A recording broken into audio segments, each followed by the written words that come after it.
À toutes et à tous, bonjour. Les prouesses du Bénin à l'international font le tour des journaux cette semaine. C'est le cas par exemple dans le domaine de l'indice de perception de la corruption 2024. Le Bénin progresse de 2 points selon le matinal. D'après le décryptage, le Bénin se classe désormais au 7e rang des pays les moins corrompus d'Afrique et occupe la 69e place au niveau mondial. En manchette, Nord-Sud quotidien met en avant cette avancée dans la gouvernance publique en Afrique. Le Bénin, pays 7e moins corrompu, avec un score de 45 sur 100 en 2024 contre 43 en 2023, le pays continue son ascension.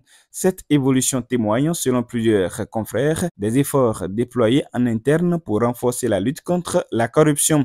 Un constat qui emmène l'emblème du jour attitré le Bénin progresse dans la lutte contre la corruption. Toujours au plan des prouesses du Bénin, la nation met en lumière la montée en puissance du passeport béninois, désormais le plus influent de la zone UEMOA. Le quotidien du service public souligne que ce titre de voyage s'est affirmé au fil des années comme l'un des plus puissants en Afrique de l'Ouest.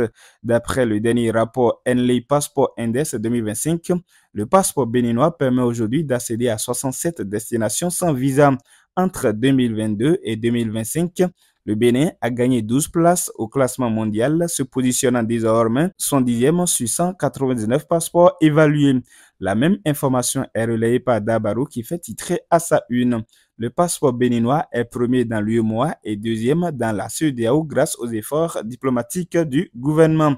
Et si le Bénin occupe la tête, le Togo aussi se hisse au deuxième rang des documents de voyage les plus avantageux au sein de l'espace UEMOA. L'agence de classement place le Togo à la 81e position mondiale et à la 24e en Afrique avec 61 destinations sans formalité préalable, en progression de 2 places par rapport à l'année précédente où le pays côtier était classé 83e. Sur le continent, les Seychelles conservent leur statut de passeport le plus puissant, occupant la 25e place mondiale et offrant un accès à 156 destinations sans visa. L'information est rapportée par Togo First. Au titre des performances togolaises, le président de la Commission de l'Union économique et monétaire ouest-africaine a récemment salué les performances économiques du Togo, sa résilience sur les dernières années et son rôle dans la mise en œuvre de la vision stratégique Impact 2030 de l'Union qui est encore dans les tuyaux. Créé le 10 janvier 1994, l'UEMOA regroupe 8 États d'Afrique, le Togo, le Bénin, le Burkina Faso, la Côte d'Ivoire, la Guinée-Bissau, le Mali, le Niger et le Sénégal. On reste au Togo pour cette fois-ci parler de diplomatie dans un contexte marqué par une recomposition des alliances régionales et une intensification des coopérations intra-africaine. La Côte d'Ivoire poursuit le déploiement stratégique de sa diplomatie.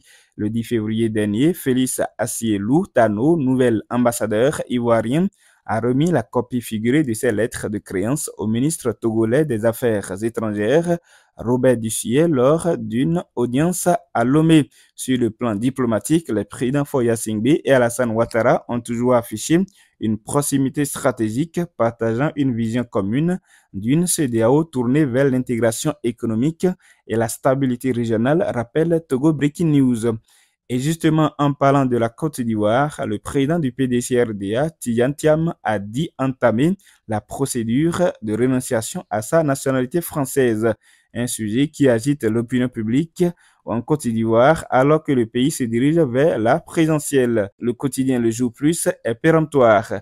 Le destin de Tidjane Thiam dans les mains de la France, prédisant un avenir sombre pour le président du PDC-RDA. À 9 mois de la prochaine élection présidentielle ivoirienne, le candidat du parti doyen annonce avoir entrepris les démarches administratives pour devenir exclusivement ivoirien. À en croire certains observateurs, cette procédure aurait dû être menée depuis. Rappelons qu'il faut être exclusivement ivoirien avant de pouvoir candidater à l'élection présidentielle en Côte d'Ivoire selon la Constitution. Pendant ce temps, le RHDP parti au pouvoir poursuit ses activités sur le terrain en vue du prochain scrutin. Le RHDP sa stratégie écrit l'essor. Les présidents des régions envoyés au charbon titre le rassemblement de son côté. L'expression citant Cissé Bakongo, secrétaire exécutif du parti, affiche en une « Il n'y a pas de raison que nous ne gagnions pas ». Autre fait majeur évoqué par la presse ivoirienne, la question de la dette. Face au poids de la dette, Le régime demande pardon à ses créanciers, peut-on lire en une du quotidien Le Temps.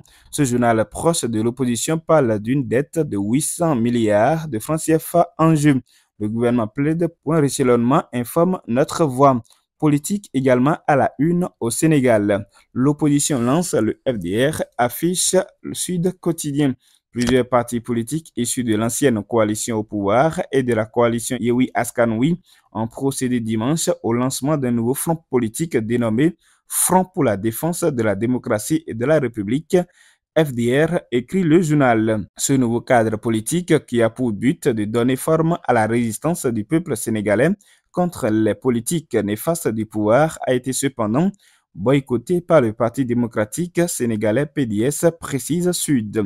L'opposition renaît de ses cendres, signale l'AS, expliquant que l'FDR se donne comme vocation de rassembler l'ensemble des forces vives de la nation en vue de donner forme et contenu à la résistance du peuple.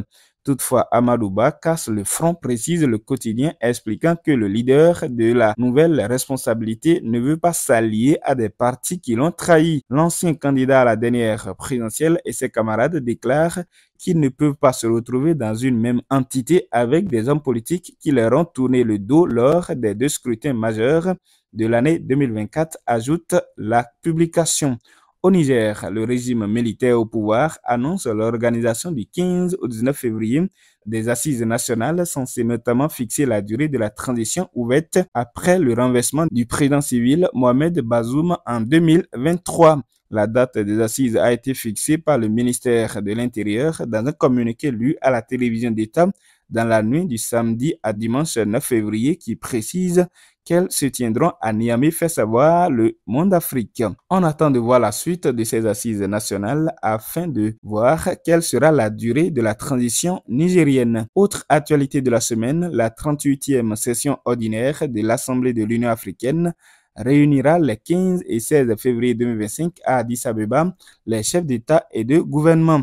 Il s'agit d'une réunion aux nombreux enjeux qui sera marquée par les élections au poste clé de l'instance africaine, dont les postes de président de la Commission africaine, de la vice-présidence et des chefs des 6 commissions qui seront élus par le conseil exécutif de l'UA.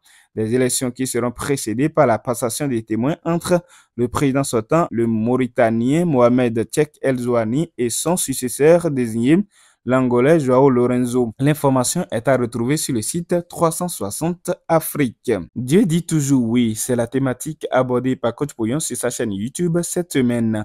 Dans cette émission, le patron du coaching a fait savoir que Dieu, c'est la santé, le bonheur, la prospérité. Bref, c'est tous les bons. Mais quelle relation entretenir avec Dieu? Pourquoi et comment Dieu dit toujours oui?